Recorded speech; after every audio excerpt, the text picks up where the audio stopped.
Pasok mga marites. Kaya muna inyong gusto. Good morning everyone.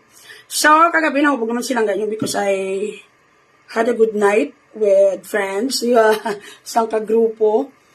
So, nag-inom kami liwat kagabi because after that, hindi na ako mag-inom kaya magpamanila ako. And then I'll be attending isang bunyag ni Mads ko, Madam Kilay, kag ni Baby Lakas.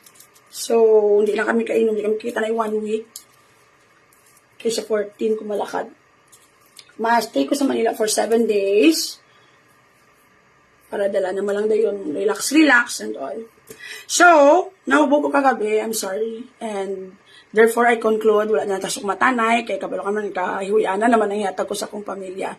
So, ang topic natin today is about gihapon sa akong mga imaginary kaso. Kag, sorry ka mo din.